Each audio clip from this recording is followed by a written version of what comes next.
Vi har udarbejdet en marketingplan for Lagkagehuset på det hollandske marked. På baggrund af vores interne og eksterne analyser af Lagkagehuset er vi kommet frem til nogle styrker, nogle svagheder, nogle muligheder og nogle trusler. Under vores styrker har vi ud fra vores regnskabsanalyse fundet ud af, at Lagkagehuset har en god økonomisk ballast. De har en kapitalfond i ryggen, som giver dem en høj likviditet. Så har vi ud fra deres værdikæde fundet ud af, at de har skabt et stærkt brand, hvilket giver dem en konkurrencemæssig fordel. Og så har vi fundet ud af, at de har fået en ny CEO, der hedder Jesper Friis, der bringer en masse eksporterfaring fra en masse andre danske virksomheder. De har nogle svagheder, blandt andet manglende know-how, og så har den her kapitalfond, FSN Kapital, givet virksomheden på et falsk grundlag, og så er de ikke etableret som brand på noget eksportmarked endnu. Under muligheder kan vi se, at der på det hollandske marked er en trend, hvor forbrugerne gerne vil have produkter, der er produceret på bæredygtig vis. Så er sundhed og livsstil også blevet trendy på det hollandske marked. Under trusler kan vi se, at de industrielle bagere står for 80% af omsætningen på det hollandske marked, og bake-off er blevet en stor del af markedet. Og forbrugerne på markedet benytter i højere grad teknologi i købsprocesserne. På baggrund af SWOT har vi udarbejdet en tavsanalyse, og vi er kommet frem til forskellige tiltag. Det tiltag, vi har valgt at gå med, er, at vi skal udvikle en app, der skal kunne vise kunderne, hvad der er tilbage af produkter i butikken, bestille og afhente det, samt det skal være muligt at se nærmeste butikker. Målet med denne kampagne er at opnå en kendskabsgrad på 10% for målgruppen på det hollandske marked inden for en kampagnetid på 6 måneder. Dette vil vi gøre for at senere kunne øge omsætningen. I forhold til segmentering har vi segmenteret ud for 2 krav, hvorvidt forbrugerne har en indkomst på over 20.000 euro årligt, og hvorvidt de bor i Amsterdam eller ej. Vi har vurderet, at det er et attraktivt segment, det har en størrelse på omkring 2 millioner, samt at der er gode muligheder for bearbejdning uden de store omkostninger. I forhold til targeting har vi valgt at benytte os af den udifferentierede markedsføringsstrategi, da en af vores målsætninger er at øge kendskabsgraden for Lagkagehuset i Holland. Netop det, som denne strategi gør godt, er at drive trafik til virksomheden samt brande til et stort publikum med samme kampagne. Senere i processen, når kendskabsgraden er steget og vores objectives er nået, vil det være fordelagtigt at bevæge sig over i en differentieret markedsføringsstrategi, det vil der kan målrette de specifikke segmenter og deres behov. Her vil et marketing objective være at skabe et forhold til kunden, øge brandloyalitet og øge omsætningen. I forhold til positionering, så mener vi, at Lagkagehuset skal drage fordele af egne styrker frem for at se hen mod konkurrenterne. Ifølge vores research på det hollandske marked, så kan vi se, at det gør sig gældende, at man vægter kvalitet og bæredygtige produkter på samme måde, som man gør i Danmark. Vi har lavet et positioneringskort for det hollandske marked, hvor vi har sat pris og kvalitet som 2 mulige variable. Efter en markeds- og prisundersøgelse på det hollandske marked kan vi konkludere, at Lagkagehuset med den prispolitik, de fører i Danmark, vil være i den dyre ende, også på det hollandske marked. Vi mener derfor, at de skal benytte sig af en strategi, der hedder Unique Selling Propositions. Ved at udvikle den her nye app her, så skaber de bedre forudsætninger for at kunne konkurrere med de nye bake-off muligheder, i og med at de gør selve købsoplevelsen både mere tilgængelig og servicerer kunderne hurtigere og mere effektivt. De markedsundersøgelser, der er lavet på forbrugeradfærd vedrørende bake-off, så ses det, at det ofte er forbrugere, der vælger løsningen, da det kan være tidsbesparende. Udviklingen af netop den her nye app kan være med til at give Lagkagehuset en konkurrencemæssig fordel, både set ud fra et teknologisk samt servicemæssigt aspekt. De leverer i forvejen et kvalitetsprodukt, hvilket kun øger deres chancer for at få succes. I forhold til produktstrategi har vi gået ind og beskrevet produktmixet, og Lagkagehusets produktlinje spreder sig ud over alle former for bagværk, lagkage, bryllupskage, brød, sandwich, kager, tærte og dertilhørende drikkevarer, altså te og kaffe. Der befinder sig altså 6 produktlinjer, herunder er produktbredden 11 typer brød, 4 typer sandwich, 6 typer lagkage, 10 typer kage og tærte og 6 typer te og kaffe. Den totale produktlængde er på 37 styk, men udbuddet er forskelligt fra filial til filial, og det tyder på, at størrelsesforskellen på filialen er, hvad der beslutter produktlængden. Dog er hele produktlinjen repræsenteret i alle af Lagkagehusets filialer.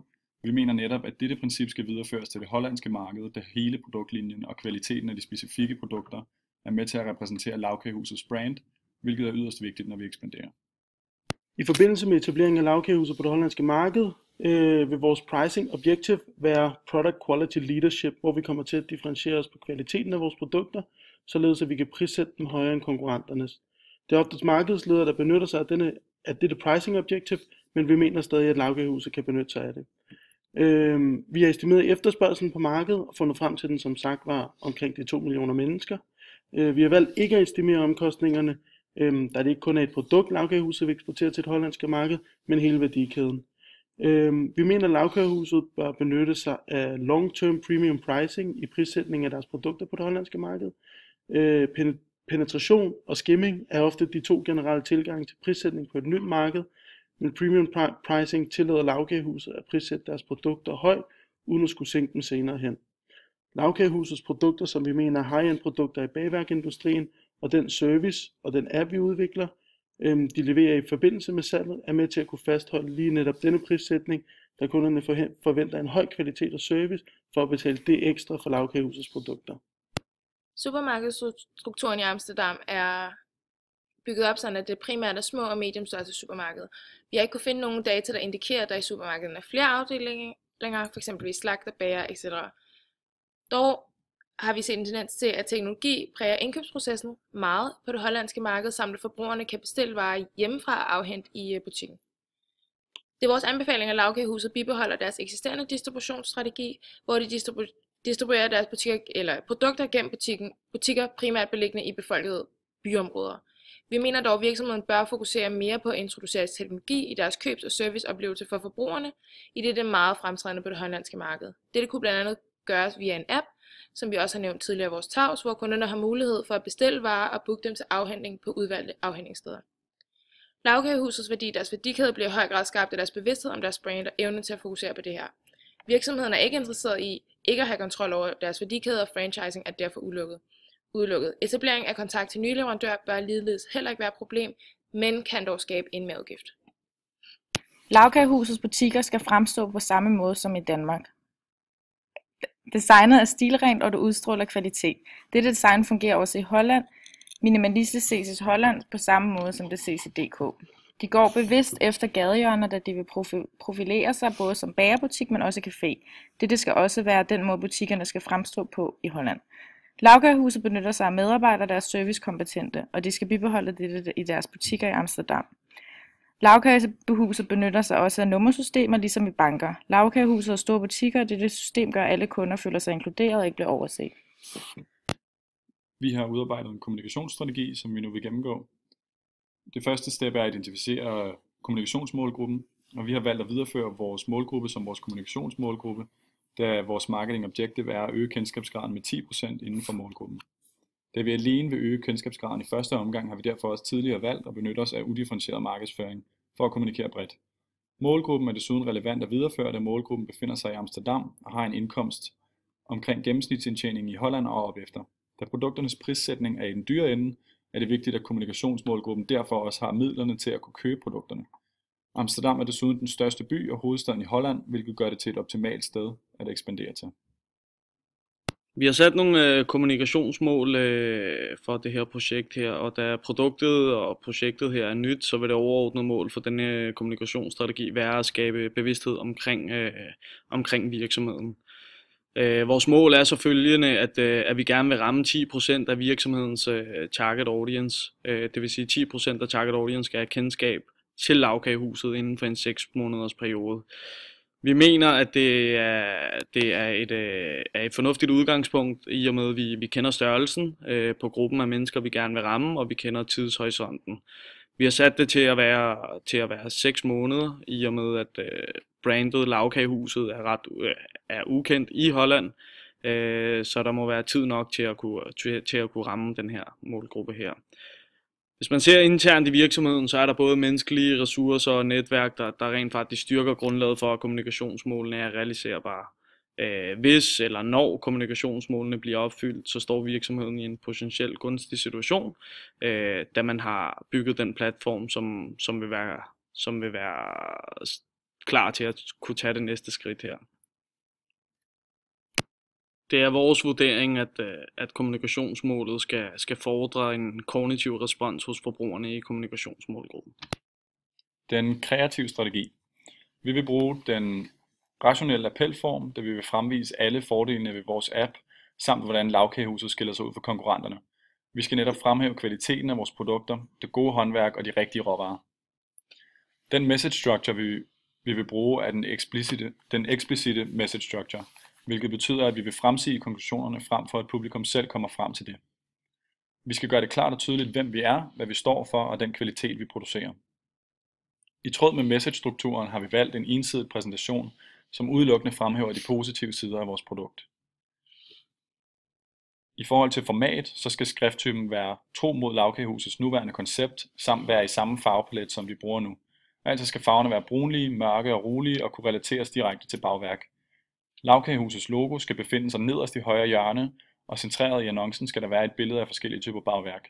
Under dette skal der være, med samme skrifttype som det andet, stå kvalitet, håndværk og gode råvarer.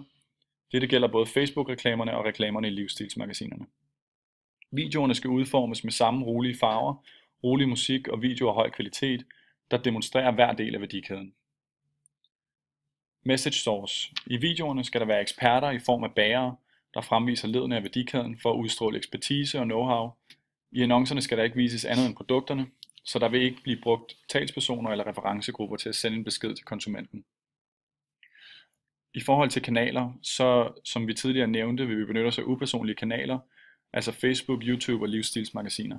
Grunden til, at vi har valgt netop disse kanaler, er, at det er de mest optimale typer kanaler til at øge awareness og forståelse, hvilket er vores objectives. Jamen, vi har jo selvfølgelig fastlagt et marketingsbudget for at føre den her kampagne her, og vi har brugt vores penge på blandt andet annonceringer i diverse madmagasiner, samt på sociale medier, primært Facebook. Så har vi brugt nogle penge på nogle YouTube-videoer samt fremstilling af den her app her. Samlet set så koster det lidt over 1 million kroner at køre den her kampagne effektivt hen over 6 måneder. Vores target audience, altså størrelsen, den har cirka en størrelse på 207.000 mennesker. Det vil sige, at det koster os sådan cirka 5 kroner per individ, vi når ud til med den her kampagne her. Succeskriteriet må så være, at hvis det er, at vi når kunden ved kun at bruge de her 5 kroner, som er en del af kampagnen, jamen så må investeringen siges at være gunstig. Hvis det er, at vi overstiger budgettet, det vil sige, at per enkelt kunde, at det kommer til at koste os mere, jamen så må investeringen jo siges at være mislykket. Det er en lidt atypisk måde at gøre det på, men det er jo simpelthen fordi, at vi ikke går efter at øge omsætning, derimod bare at øge kendskabsgraden. Vi har så lavet et Gantt-chart over vores actionplan, som vi vil fremvise til managementmødet. Til slut så er det yderst vigtigt at kunne evaluere og vurdere effektiviteten af vores kampagne, og vi har derfor overvejet flere forskellige metoder at gøre det på. På vores online annoncer samt YouTube kan vi spore trafikken til vores side samt app downloads, hvilket er en stor hjælp i forhold til at kunne optimere på kampagnen undervejs. Ved hjælp af Google Analytics kan vi vurdere, hvilke kanaler er de mest effektive af vores online kanaler. I forhold til offline er det meget svært at vurdere effektiviteten. Dog har vi tænkt os i vores app at indlægge en funktion, der vil signer beder om at angive, hvor man har hørt om appen og Lagkagehuset. Vi har tænkt os derudover at udarbejde et market map ved første indtrædelse på markedet og efter kampagnens slutning, som er 6 måneder senere. Her kan vi vurdere markedets awareness af Lagkagehuset. Dette market map bruges også til at beregne return on marketing investment.